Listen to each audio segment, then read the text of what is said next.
শবে কদরের নামাজ কয় রাকাত এবং কিভাবে পড়তে হবে? সাদের রমজানে কি বিশেষ কোনো ফজিলত আছে? পিরিয়ড অবস্থায় মহিলারা শবে কদরে কি কোনো ইবাদত করতে পারবে? পারলে কিভাবে করবে এবং কি কি আমল করবে? রমজানের শেষ দশকের গুরুত্বপূর্ণ দিনগুলো অতিবাহিত হচ্ছে। এই দিনগুলোতে আমাদের কি করা উচিত? অজু করে রান্নাঘরের হাঁড়ি পাতিল ধুলে কি অজু ভেঙে যাবে? নামাজ না পড়লে কেউ কি কাফের হয়ে যাবে? ফরজ গোসল করার সময় কোনো দোয়া পড়তে হবে কিনা? কিভাবে আল্লাহর পথে ফিরে আসতে পারি এবং আল্লাহর পথে নিজেকে ধরে রাখতে পারি? গর্ভবতী মা প্রসবকালে মৃত্যু বরণ করলে তিনি কি জান্নাতি হিসাবে নির্বাচিত হবেন? মেয়েরা কি সাইকেল চালাতে পারবে? চলুন তাহলে প্রিয় দর্শক, আর বিলম্ব না করে আমরা প্রশ্নোত্তর আলোকিত ভুবনে প্রবেশ করি। শবে কদরের নামাজ কয় রাকাত এবং কিভাবে পড়তে হবে? দেখুন, লাইলাতুল কদর, যেটাকে আমরা শবে কদর বলছি, এই কদরের নামাজ আমরা দুই রাকাত করে পড়বো। অর্থাৎ কদর রাতে আমরা যে ইবাদতবন্দি করবো, এর ভিতরে প্রধান ইবাদত তো নামাজ। তো সেই নামাজটা দুই রাকাত করে পড়বো। হতে পারে সেটা আপনার যে কোনো ছোটো ছোটো সূরা দিয়ে কিংবা বড় কোনো সূরা দিয়ে। আপনার যদি বড় সূরা মুখস্থ থাকে তো বড় সূরা দিয়ে করলেন, ছোটো সূরা দিয়ে মুখস্থ হলে একটা সূরা কয়েকবার করে পড়লেন। তবে লক্ষ্য রাখতে হবে এই নামাজগুলো যেন অনেক লম্বা সময় ধরে হয়, ধীরস্থিরতার সাথে হয়। রুকু হবে অনেক দীর্ঘ, রুকু থেকে সুন্দর করে সোজা হয়ে উঠে টান হয়ে দাঁড়িয়ে অপেক্ষা করবেন একটু। এরপর আস্তে আস্তে আপনি সেজদা যাবেন। সেজদায় যত বেশি সময় ব্যয় করতে পারেন তত ভালো। অর্থাৎ নামাজের কোয়ালিটিটাকে সুন্দর করার চেষ্টা করা দরকার, কোয়ান্টিটি এটার চাইতে। আমরা অনেকে এই জাতীয় সময়গুলোতে লাইলাতুল কদরে বা এই জাতীয় শবে বরাতে দেখা যায় যে আমরা হিউজ পরিমাণ নামাজ পড়ি, অথচ হুলস্থুল করে তাড়াহুড়ো করে। তো এটার কোনো গুরুত্ব নেই, বরং গুরুত্ব হলো সুন্দরভাবে সালাত আদায় করা। সো লাইলাতুল কদরের নামাজের নিয়ম হলো দুই রাকাত করে পড়বেন। সলাতুল লাইলি ওয়ান নাহারি মাসনা মাসনা, নবী সাল্লাল্লাহু আলাইহি ওয়াসাল্লাম বলেছেন রাত এবং দিনের নামাজ দুই রাকাত করে পড়বেন। এই দুই রাকাত নামাজ যত সময় নিয়ে পড়তে পারেন ততই ভালো। 4 রাকাত পড়তে পারেন, 6 রাকাত পড়তে পারেন, 8 রাকাত পড়তে পারেন, যত রাকাত সংখ্যক আপনি পড়বেন, কিন্তু কোয়ালিটি যেন সে ঠিক থাকে, আস্তে যেন পড়েন, সেটা খেয়াল রাখবেন। এ হলো লাইলাতুল কদর নামাজের নিয়ম। এখানে বিশেষ কোনো সূরা ঠিক করা নেই যে প্রথম রাকাতে অমুক সূরা এতবার, দ্বিতীয় অমুক সূরা ততবার। যে কোনো সূরা আপনি সূরা ফাতিহার পর মিলাতে পারবেন। অন্য 10টা নামাজের মতোই এখানে সব কিছুই ওপেন। সো লাইলাতুল কদরে আমরা বেশি বেশি নামাজ পড়ব এবং নামাজের রাকাত সংখ্যা ফিক্স নেই যে এত রাকাতই পড়তে হবে। আপনার যতটুকু তৌফিকুল আছে ততটুকু পড়বেন। তবে দুই রাকাত করে যে পড়বো আমরা, সেখানে বিশেষ কোনো পদ্ধতি, সূরা ইত্যাদি ফিক্সড নেই। সাধারণ নিয়ম আমরা পড়বো ইনশাআল্লাহ তাআলা। অতএব শবে কদরের নামাজের নিয়মটা আমরা জানলাম এবং কত রাকাত পড়বো। রাকাত সংখ্যাও ফিক্স নেই যে এত রাকাত পড়তে হবে, এর বেশি পড়া যাবে না বা এর কম পড়া যাবে না, এরকম কোনো কিছু নেই। আরিফুর রহমান লিখেছেন, 27 রমজানে কি বিশেষ কোনো ফজিলত আছে?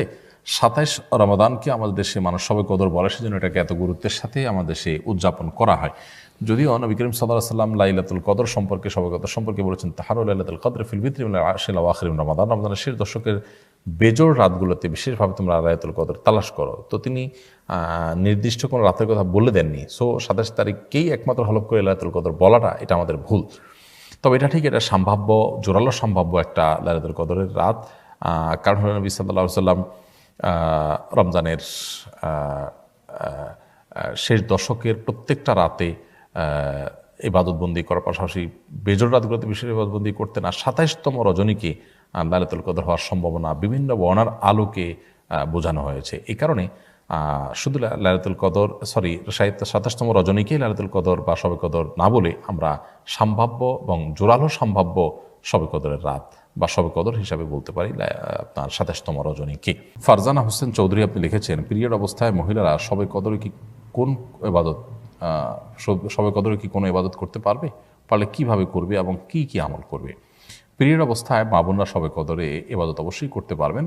তাদের জন্য যেহেতু নামাজ নিষিদ্ধ, রোজা নিষিদ্ধ, এছাড়া কোরআনে কারিমের তেলাওয়াত স্পর্শ নিষিদ্ধ, এছাড়া বাকি যত ইবাদত আছে সেগুলো তারা করতে পারবেন। সেটা হতে পারে জিকির আসকার, সেটা হতে পারে দোয়া দুরূদ, সেটা হতে পারে আপনার আল্লাহ তাআলার কাছে কায়মের বাক্যে দোয়া করা, প্রার্থনা করা, ইসলামী বই পুস্তক পড়া, সৎ কাজের আদেশ দেওয়া, অসৎ কাজের বাধা প্রদান করা, এরকম আরও যত রকমের ভালো কাজ হতে পারে, দান সাদাকা করা, সেই কাজগুলো তারা করতে পারবেন। কোরআন কারিমের তেলাওয়াত শ্রবণ করা, শোনা, দ্বীনি কোনো কথাবার্তা শোনা, আল্লাহ তাআলার কাছে বিশেষ করে সবচেয়ে বড় গুরুত্বপূর্ণ বিষয় হলো দোয়া করা। শবে কদরের যে দোয়া আছে, আল্লাহুম্মা ইন্নাকা আফুউন তুহিব্বুল আফওয়া ফাআফু আন্নী, এছাড়া আরও যত দোয়া আছে লাইলাতুল কদরে, এগুলো কিন্তু আল্লাহ তাআলার কাছে নিবেদন করতে পারেন। তাসবিহ তাহলিল করতে পারেন, সুবহানাল্লাহ, আলহামদুলিল্লাহ, সুবহানাল্লাহ ওয়া বিহামদিহি, সুবহানাল্লাহিল আযীম, আল্লাহু আকবার, যত রকমের তাসবিহ আছে এসবগুলো পিরিয়ড অবস্থায় শবে কদরে মা বোনরা নিবেদন করতে পারেন। তাতে শবে কদরের যে ফজিলত এবং মর্যাদা, মাহাত্ম্য, সেটা তারাও লাভ করার সুযোগ থাকছে তাদের জন্য। রমজানের শেষ দশকের গুরুত্বপূর্ণ দিনগুলো অতিবাহিত হচ্ছে। এই দিনগুলোতে আমাদের কি করা উচিত? রমজানের শেষ দশকের 5টি দিন অতিবাহিত হচ্ছে আর সামান্য কয়েকটা দিন বাকি আছে। প্রিয় নবী সাল্লাল্লাহু আলাইহি ওয়াসাল্লাম রমজানের শেষের দিকে সেই ইবাদত বন্দেগীর পরিমাণ আরও বাড়িয়ে দিতেন। বিশেষ করে রমজানের শেষ দশকের প্রত্যেকটা দিন এবং প্রত্যেকটা রাত তার কাছে খুবই গুরুত্বপূর্ণ ছিল। কানা ইয়াজতাহিদু ফিহি মা লা ইয়াজতাহিদু ফি গায়রি, তিনি এই দশকে ইবাদত বন্দেগীর জন্য যত বেশি চেষ্টা এবং সাধনা করতেন, অন্য কোনো সময় ইবাদত বন্দেগীর জন্য এত সাধনা, এত চেষ্টা, এত পরিশ্রম তিনি করতেন না। এই জন্য একজন ইমানদার হিসাবে রমজানের শেষ দশকের অবশিষ্ট দিনগুলোতে আমাদের ইবাদত বন্দেগীতে অনেক বেশি নিমগ্ন থাকা উচিত। প্রিয় নবী সাল্লাল্লাহু আলাইহি ওয়াসাল্লাম রাত জুড়ে ইবাদত বন্দেগী করতেন, রাত জুড়ে জেগে থাকতেন রাত জুড়ে, এবং পরিবার লোকদেরকে জাগিয়ে তুলতেন, রমজানের শেষ দশকে ইতিকাফ করতেন, এবং তিনি এই দশকে যে পরিমাণ ইবাদত করতেন তার জীবনে অন্য কোনো সময় করতেন না।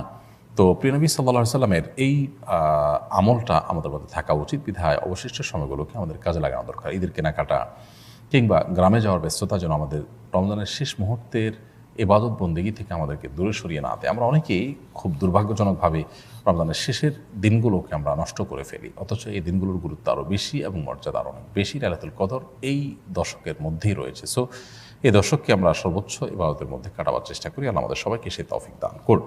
আরিয়া নাজনীন আপনি লিখেছেন, অজু করে রান্নাঘরের হাঁড়ি পাতিল ধুলে কি অজু ভেঙে যাবে?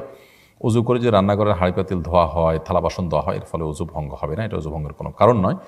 এমনকি রান্নাবাড়া করলেন, সবজি ইত্যাদি কুটাকাটি করলেন, এর কারণে ঘর পরিষ্কার করলেন, এগুলোর কারণে অজু ভঙ্গ হবে না। বরং অজু অবস্থায় যদি কাজগুলো করেন তাহলে অজু ভঙ্গের কোনো অন্য পয়েন্ট যদি না পাওয়া যায়, পেশাব পায়খানা ইত্যাদি না হয়, বা বায়ু ত্যাগ না হয়, ঘুম না হয়ে থাকে এর মধ্যে, তাহলে সেক্ষেত্রে আপনার পূর্বের অজু দিয়ে আপনি সালাত আদায় করতে পারবেন, কোরআন তেলাওয়াত স্পর্শ করতে পারবেন, অন্যান্য সাধারণ কাজগুলো করতে পারবেন, কারণ এগুলো কোনো অজু ভঙ্গের কারণ নয়। নাহিদুল ইসলাম শান্ত লিখেছেন, নামাজ না পড়লে কেউ কি কাফের হয়ে যাবে? নামাজ না পড়লে কেউ কাফের হবে কিনা এ বিষয়ে আমাদের মধ্যে মত পার্থক্য আছে। ইচ্ছাকৃত ঠান্ডা মাথায় যদি কোনো মুসলমান নামাজ ত্যাগ করে, অনেক আমাদের মধ্যে তারা কাফের হয়ে যাবে, যেমন হাম্বলি মাযহাবের অনেকের মত সেটি। তবে ইমাম আবু হানিফা রাহমাতুল্লাহর মত হলো যে না, ইচ্ছাকৃত নামাজ ত্যাগ করলে সে ব্যক্তি কাফের হবে না, বরং ইচ্ছাকৃত নামাজ ত্যাগ করছে, আবার তার মধ্যে নামাজ ত্যাগের কারণে অপরাধ বোধ আছে, এরকম অবস্থায় সে ব্যক্তি ইমানদার থাকবে, তবে ফাসিক থাকবে সে। তবে নামাজ ত্যাগ করাটা যে কুফরি, এবারে কোনো সন্দেহ নাই। কাফের হওয়া এক জিনিস আর কুফরি এক জিনিস, অর্থাৎ এটা কেমন যেন আল্লাহকে অস্বীকার করার মতো একটা বিষয়। সরাসরি সে কাফের হবে না যদি তার মধ্যে অপরাধ বোধ থাকে, এটাই হানাফি মাযহাবের ফতোয়া, যদিও অন্যান্য আমাদের ভিন্ন মত এক্ষেত্রে রয়েছে। সো নামাজ ত্যাগ করাটা সারা বিশ্বের সমস্ত আলেমদের মতেই কুফুরের পর, কাফের হয়ে যাওয়ার পর সবচেয়ে বড় অপরাধ। এরপর কোনো সন্দেহ নেই, নামাজ ত্যাগ করাটা এত বড় জঘন্য অপরাধ, এই জন্য কোনো ইমানদার আসলে নামাজ ত্যাগ করতে পারে না। ওমর রাদিয়াল্লাহু তাআলা বলেছেন, লা হাযাফিল ইসলাম লিমান তারাকা সালাহ, যে ব্যক্তি নামাজ ত্যাগ করে তার ইসলামে কোনো হিস্সাই নেই। কোরআনে আল্লাহ বলেছেন, ফাইন তাবু ওয়া আকামুস সালাহ ওয়া আতুজ যাকাত ফা ইখওয়ানুকুম ফিদ্দীন, যদি অমুসলিমরা তওবা করে সালাত কায়েম করা শুরু করে, যাকাত দেয়, তাহলে তারা তোমাদের ভাই, ধর্মীয় ভাই। তাহলে আমার ধর্মের ভাই হওয়ার জন্য সালাত আদায় করা জরুরি। আমরা অনেকে নামাজ পড়ি না, মনে করি যে ইমান ঠিক আছে, এটা খুবই দুঃখজনক। এমডি এমন হুসাইন আপনি লিখেছেন, কিভাবে আল্লাহর পথে ফিরে আসতে পারি এবং আল্লাহর পথে নিজেকে ধরে রাখতে পারি?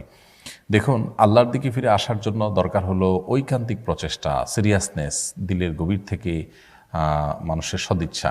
আল্লাহ সুবহানাহু ওয়া তাআলা বলেছেন, ওয়াল্লাযীনা জাহাদু ফিনা লানাহদিয়ান্নাহুম সুবুলানা, যারা আমার পথে আসার জন্য আপ্রাণ চেষ্টায় রত থাকে, আল্লাহ বলেছেন তাদেরকে অবশ্যই আমি আমার পথে আসার বহুমুখী পথ দেখিয়ে দিব। এই জন্য আল্লাহর পথে আসার জন্য সিরিয়াসনেস থাকা দরকার, সর্বোচ্চ চেষ্টা থাকা দরকার, এবং সেই সাথে আল্লাহ সুবহানাহু ওয়া তাআলার কাছে দোয়া, পরিপূর্ণ মনোনিবেশ এবং আল্লাহর কাছে আমাদের প্রার্থনা করা উচিত। তাহলে ইনশাআল্লাহ দিনের পথে ফিরে আসা সহজ হবে। সেই সাথে দিনের পথে টিকে থাকার জন্য আমাদের প্রয়োজন হলো দিনদার মানুষদের একটা ভালো সার্কেল, একটা ভালো পরিবেশ, একটা ভালো বন্ডিং এবং সোসাইটি। এটা যদি আমরা মেনটেন করতে পারি তাহলে দিনের উপর টিকে থাকার তুলনামূলক সহজ হয়। সেই সাথে আল্লাহ তাআলার কাছে আমরা দোয়া করবো, আল্লাহুম্মা ইয়া মুকাল্লিবাল কুলুব, হে অন্তর পরিবর্তনকারী, সাব্বিত কলবি আলা দীনিকা ওয়া তাআতিকা, আপনার দ্বীনের উপর, আপনার আনুগত্যের উপর আমার অন্তরকে আপনি স্থির করে দিন, টিকিয়ে দিন, আমি যেন এটার উপর টিকে থাকতে পারি। সেজন্য আল্লাহ তার কাছে দোয়া করব। কোরআনের একটা আয়াত আছে, আমরা সেটা দোয়া করতে পারি, রব্বানা লা তুযিগ কুলুবানা বা'দা ইয হাদাইতানা ওয়া হাব লানা মিন লাদুনকা রাহমাহ ইন্নাকা আনতাল ওয়াহ্হাব। এই দোয়াগুলো আল্লাহ সুবহানাহু ওয়া তাআলার কাছে আমরা নিবেদন করতে থাকবো ইনশাআল্লাহ, দিনের উপর টিকে থাকার প্রয়োজনে। আল্লাহ আমাদেরকে তৌফিক দান করুন। আলী আসগর নাইম আপনি লিখেছেন, গর্ভবতী মা প্রসবকালে মৃত্যু বরণ করলে তিনি কি জান্নাতি হিসাবে নির্বাচিত হবেন? ভাই আলী আসগর, নবী করিম সাল্লাল্লাহু আলাইহি ওয়াসাল্লাম হাদিস থেকে আমরা জানতে পারি মেয়েদের জন্য কিছু বিশেষ বৈশিষ্ট্য আছে, বিশেষ কিছু ফজিলত আছে। তার মধ্যে থেকে একটা হলো যে কোনো মেয়ে গর্ভবতী অবস্থায় যদি মারা যান গর্ভের কারণে, কিংবা গর্ভ খালাস করতে গিয়ে তিনি যদি মারা যান, মৃত্যু মুখে পতিত হন, তাহলে সেক্ষেত্রে তাকে আল্লাহ তাআলা শাহাদাতের মর্যাদা দিবেন। নবী সাল্লাল্লাহু আলাইহি ওয়াসাল্লাম বলেছেন, তোমরা কি জানো আমার উম্মতের মধ্যে শহীদকে? সাহাবায়ে কেরাম বলেছেন যারা নিষ্ঠাবান, আল্লাহর রাহে জীবন দানকারী, তাদের কথা বলেছেন। নবী সাল্লাল্লাহু আলাইহি ওয়াসাল্লাম বলেছেন তাহলে তো শহীদের সংখ্যা অনেক কমে যাবে আমার উম্মতের। তখন তিনি পানিতে ডুবে মরা, আগুনে পুড়ে মরা মানুষগুলোকে শহীদ হিসেবে গণ্য করেছেন। তন্মধ্যে যেই মায়েরা প্রসবকালীন সময় কিংবা আপনার গর্ভধারণকালীন সময়ে মারা গেছেন, তাহলে সেক্ষেত্রে তাদেরকেও আল্লাহ সুবহানাহু ওয়া তাআলা শাহাদাতের মর্যাদা দিবেন বলে বলেছেন। সো এই মৃত্যুটা শাহাদাতের মৃত্যু হিসেবে আমরা সুধারণা করতে পারি। তিনি ঈমানদার হয়ে থাকলে জান্নাতে তিনি যেতে পারবেন। তো এটা হবে সুধারণা, বাকি জান্নাতি এটার সার্টিফিকেট কেউ কাউকে দেওয়ার কোনো সুযোগ আসলে নেই। এরপরে প্রশ্ন করেছেন ফারিয়া নাজনীন, আপনি লিখেছেন মেয়েরা কি সাইকেল চালাতে পারবে? বোন ফারিয়া, মেয়েরা সাইকেল চালাতে পারেন শর্ত সাপেক্ষে, অর্থাৎ মেয়েরা যদি সাইকেল চালান সেক্ষেত্রে পরপুরুষের সামনে যদি এমনভাবে সাইকেল চালান যে তার শরীরের বিভিন্ন অঙ্গ প্রত্যঙ্গ ফুটে ওঠে বা তার পর্দার খেলাফ হয়, তাহলে সেক্ষেত্রে সেটা নাজায়েজ এবং হারাম হবে তার জন্য। কিন্তু এরকম যদি কোনো বিষয় না থাকে, মেয়েদের পরিবেশের মধ্যে মেয়েরা সাইকেল চালান কিংবা এমন কোনো জায়গায় সাইকেল চালাচ্ছেন যেখানে পরপুরুষের কোনো নজর তার দিকে পড়ার সম্ভাবনা নেই, তাহলে সেরকম ক্ষেত্রে তিনি সাইকেল চালাতে পারবেন। অর্থাৎ সাইকেল চালানোটা মৌলিকভাবে মেয়েদের জন্য নিষিদ্ধ নয়, তবে এর সাথে তাদের স্বাধীনতা, তাদের যে পার্সোনালিটি, সেটা নষ্ট হওয়া না হওয়াটা অনেকটা নির্ভর করে এটি হালাল হওয়া না হওয়ার সাথে।